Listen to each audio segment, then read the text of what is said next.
Hello, I'm Jake Boudrot, Civic Journalist at Community Television. With me today is the Program Director for Cape Breton South Recruiting for Health.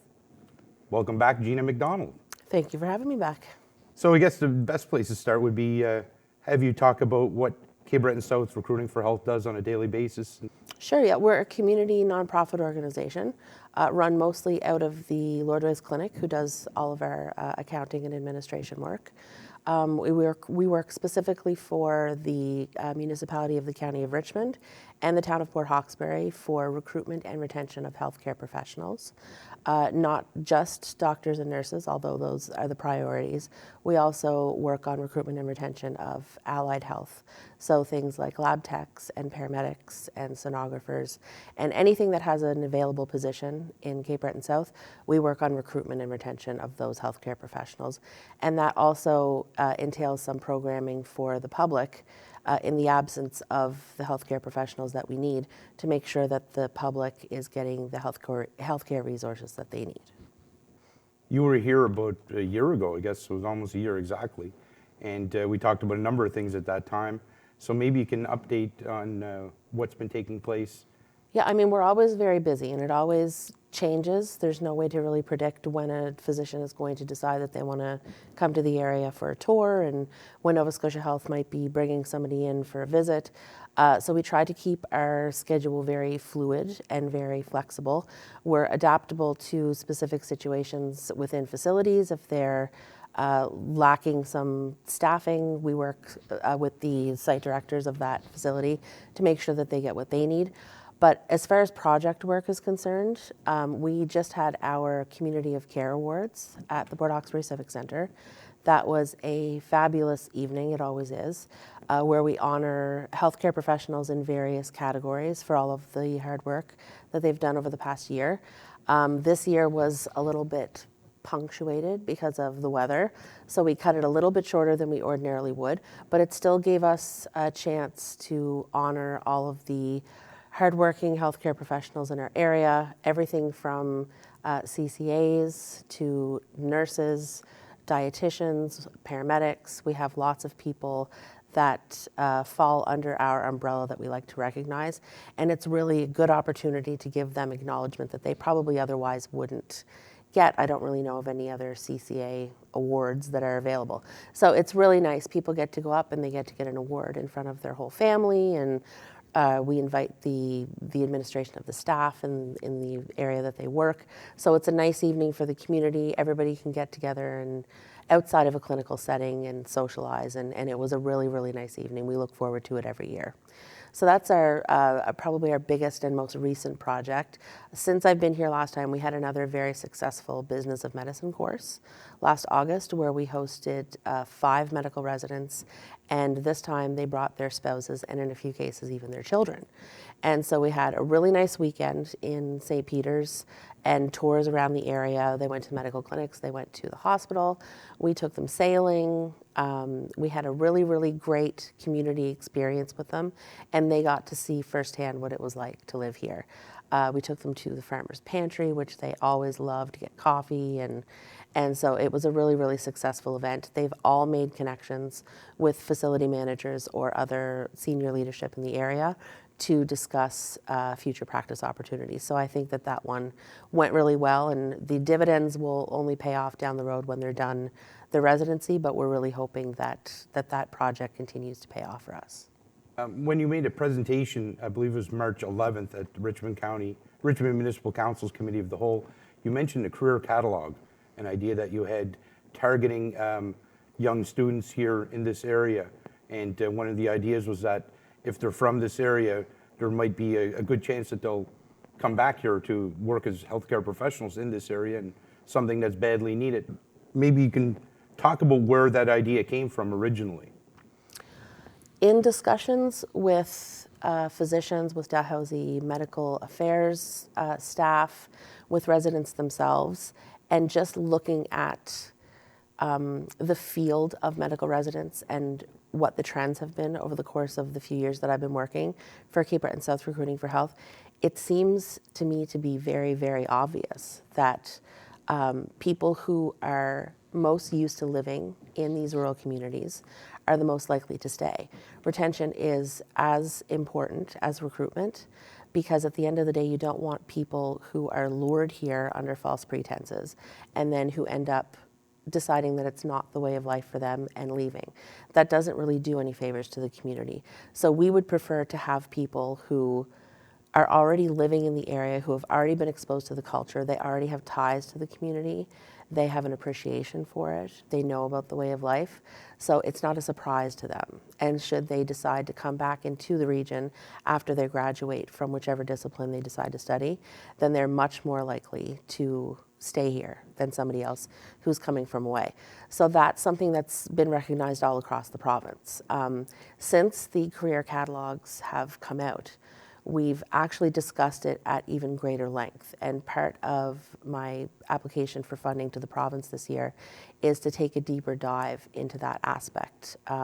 We really think that building our own pipeline is an excellent way to build up our workforce in Cape Breton South.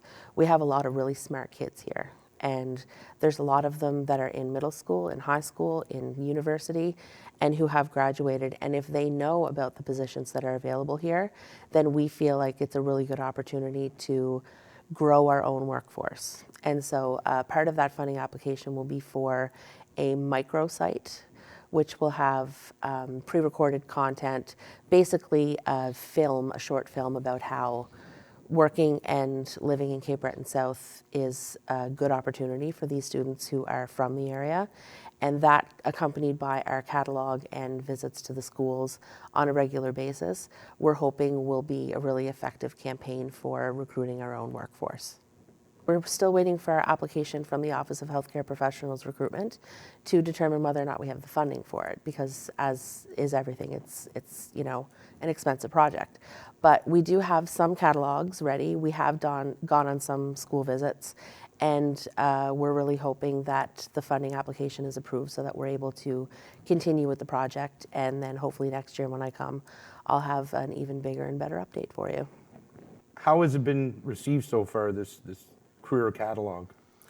The reception has been fantastic, not only from the students, but also from the parents. And there have been a lot of teachers, guidance counselors who have specifically asked for catalogs to be dropped off at the schools. Guidance counselors back in the day, back when I was in high school, guidance counselor would do a lot of work in helping you to figure out what path you were going to take.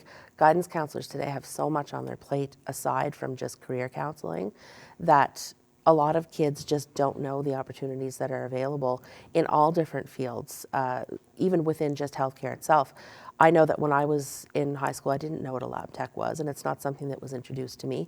It's not something that the staff at the schools can do, is introduce them to every single topic. But if we can have something condensed, something clearly written, something that gives them the facts that they need in a very short form to make sure that we hold their attention for long enough to absorb it, that they'll be able to take that information and find it very useful. And to this point, they have. I have the students who come up to me after the presentations, and they're all very interested in asking questions. I'm going to be attending one at Richmond Academy where I'm going to take one of the nurses from Strait-Richmond Hospital with me to answer some questions. And so we're hoping that with that funding and with the expansion of that project, that we'll be able to do things like that, take in paramedics or have a doctor come in to answer practical questions that the kids might have, and being able to hear it from the professionals themselves might be another catalyst for them to want to pursue that career. So we're really hoping that this is going to be as successful as we think it can be. At the monthly public meeting of Port Hawkesbury Town Council on April 2nd, you said progress has been made recruiting healthcare professionals to work at Strait-Richmond Hospital. And maybe you can elaborate on what that progress is. Yeah, I mean, I don't get monthly numbers or anything like that, but just taking an inventory of the work that's been done there. There have been over 40 nurses hired. There have been LPNs, CCAs, a physiotherapist, an occupational therapist, a social worker. There is a new radiologist who's coming in a week. there have been many, many gains, especially in allied healthcare over at the Strait-Richmond, to fill positions that had been available for some time. So they have an excellent complement of staff over there, and probably one of the most exciting acquisitions is a locum physician who is coming to the area. He'll be here next week. He'll be here for 2 full months. So the Strait-Richmond Hospital will be open 24 hours a day, 7 days a week for 2 full months, which is the longest duration in several years that the hospital will be open. So we're hoping that that will alleviate some of the pressure on primary care physicians and their offices, as well as the long wait times in the emergency department. We at Cape Breton South Recruiting for Health, we were able to negotiate and find the supports that the physician needed to sign on, and we also provided the furniture for the house. A locum can't come and bring all of the furniture from his own house if he's going to be coming for 2 months, so we were able to provide that for him. I'm on my way from here to bring him a gift basket to welcome him into the community. He's bringing his wife, and we have some plans for him while he's here to encourage him to enjoy his 2 months and to perhaps sign on for even longer next time. At the same meeting of Hawkesbury Town Council in April, you mentioned that there was some frustration that the emergency department at Strait-Richmond Hospital hasn't been open more often, but you said some progress has been made, and you mentioned that in March it was closed 8 days, which was an increase from previous months and weeks before that. So maybe I can get you to talk about how much progress has been made in attracting a physician to staff the emergency unit. I think that the renovations that have been done and the full complement of nursing and other support staff have been 2 huge factors in being able to attract locums. The locum program in Nova Scotia is not huge. It's not something that is in any way controlled by community organizations, but it's something that we like to be able to tap into when we can. Nova Scotia Health Recruitment now has a locum recruiter who's dedicated to that, and with the leadership of Hope David Boudrot, who has taken over the site manager position at the Strait-Richmond, she has done a great job of keeping up the locum appointments that we've had, and the relationships with 2 regular locum physicians, Dr. Lucier and Dr. Shazad, have been really important in keeping that emergency room open longer than it ordinarily would be. Dr. Hansball is fantastic. We love him and we never want to see him leave, but he needs help. He needs support to be able to have days off so that he can recharge after those long days of work. So the efforts of Nova Scotia Health to increase the renovations at the Strait-Richmond Hospital, the efforts of both municipal council and Nova Scotia Health and the Nova Scotia government in getting the technology at the hospital that is required, and then also keeping it fully staffed, are going to be the components that will help us to find hopefully new full-time emergency physician. But in the meantime, to be able to get enough coverage at the emergency department that we're able to serve the needs of the people in this area. At the same meeting of Hawkesbury Town Council in April, Town Councillor Todd Barrett noted that attracting healthcare professionals is important, but also retaining healthcare professionals is equally important. Perhaps you can talk about the work that Cape Breton South Recruiting for Health has been doing in retention. As a former healthcare worker myself, I know that it's very difficult on a long day or a hard day to remember how much your work is appreciated. And because the people who are in charge of leading your organization have their own, schedules and their own projects to worry about, it's often difficult for even them to be able to show appreciation to the people who they employ. So I think that it's very important for somebody who is behind the front desk at the hospital, who's had people yelling at them because the wait times are long. It's important for that person to know that the work that they do makes a difference, because it really, really does. It's very important to know that that the work that you do every day is appreciated. And so at Cape Breton South Recruiting for Health, we've made it a high priority to ensure that all of the healthcare professionals in our area receive that acknowledgement. It comes in many forms, which usually depend on funding. but we acknowledge all of the allied healthcare professions that we're able to based on the funding that we have. That comes in the form of maybe a Facebook post and or coffee. It could mean lunch. It could mean little gifts. It could mean a gift basket, depending on the profession and what's appropriate. We like to be able to to make sure that all of the healthcare professionals in this area know that we appreciate the work that they do and that it doesn't go unnoticed. Town Councillor Paula Hart mentioned the residency program, so maybe you can talk about that a little bit. The residency program is something that this area is missing. It's never existed in this area before, and there are well-established residency programs in other parts of the province that have really made a huge difference in the number of physicians that they retain. So if somebody were to go to Port Hawkesbury and do their residency at the clinic in Port Hawkesbury, they are so much more likely to stay in that clinic and in that community because maybe they have an apartment and a boyfriend and a dog, or they're used to the community. They like it there. They know that they like it there. So we've found across the province that the trend is very much toward where they do their residency, they're very likely to stay. So of course, it's a missing piece in this area, and it's due to the difficulty in finding preceptors to be able to assess these physicians while they're doing the residency and to monitor them. The doctors have enough on their plate already, and it's a really big ask to get them to take on that responsibility.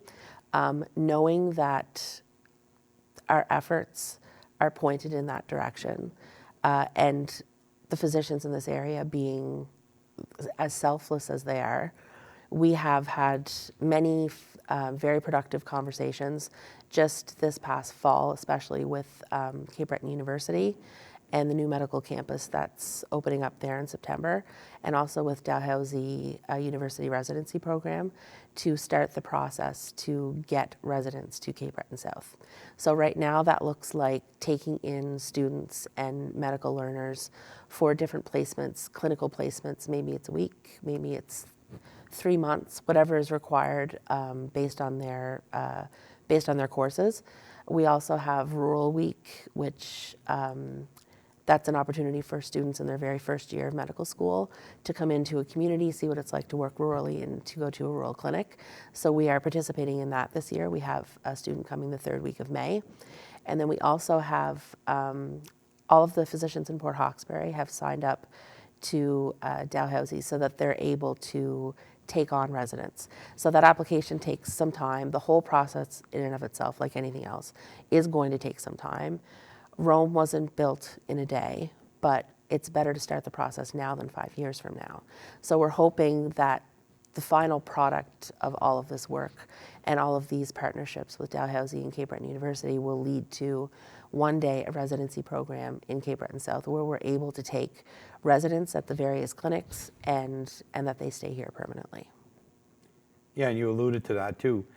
It's important to have Dalhousie Medical School there, but having Cape Breton University having a medical school just an hour and 15 minutes, an hour and a half down the road will be pretty significant for this area and should make your job a little easier.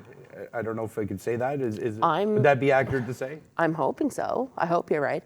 I know that the stipulations around admission to the Cape Breton Medical Campus will ensure that rural areas like ours get the attention that we deserve. So I have every confidence that with the different processes and policies that are in place with the Cape Breton Medical Campus, and where the priority is specifically with Nova Scotia rural communities, that we will get a lot of cooperation from them, and that we'll end up with some great physicians in the area for varying lengths of time, but hopefully down the road to have some here permanently. So we talked about what's going on, what you guys do on a day-to-day basis. Maybe you can get into what's on the horizon in the short term for Cape Breton South Recruiting for Health. The next thing that I am looking at is word about our funding for the year. So our project funding comes from the Office of Healthcare Professionals Recruitment, and they have yet to approve our application, though I have confidence that they will. That will allow us to go ahead with all of the planning that we've done for 2025, but as of right now, we don't want to put the horse before the cart. I do know that I have a Navigators Conference in Halifax on June 4th. We will be meeting with the director of the Physician Assessment Center of Excellence, which is the new building in Halifax that will be assessing the internationally educated physicians and then placing them in various places around the province. So we're meeting with the director. We're meeting with the director of Dalhousie Medical Affairs, Doctors Nova Scotia, and a lot of different stakeholders, important stakeholders within Nova Scotia Health and the Nova Scotia government to figure out the best way forward. We have this conference every year. It's extremely, extremely helpful. And one thing this year that is different is that they have all come to us as a Navigator network to have the opportunity to speak at our conference instead of us going to seek them out. So that really is, it's optimistic that the government and that all of these important organizations are seeing the value of making sure that the communities are involved in the recruitment process. So that's very encouraging for the entire Navigator network. We have the Business of Medicine course that will be coming up again in August, and our RAC card project, which had some production delays, but we're hoping to be able to get those RAC cards out to all of our providers, as well as different facilities, the Airchat, the municipal building, the Civic Center, places like that, so that people are able to take the RAC cards and have that information accessible to them. What are those RAC cards? Maybe you can talk about them a little bit and describe. Yeah, they're kind of in two parts. So some of them have to do specifically with medical professions that are maybe a little bit underutilized, things like social workers and dietitians and, the Diabetes Education Center, chiropractors, specific medical professions, and kind of a detailed list of exactly what they can do for you and what's appropriate to visit those people for and how to get in contact with those healthcare professionals.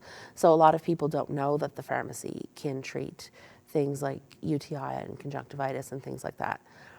If they have something there that shows a list of everything that the pharmacy is able to treat, if they have that on their fridge, next time they have something that's a low acuity health issue, they might be more apt to go to the pharmacy instead of waiting at the emergency department.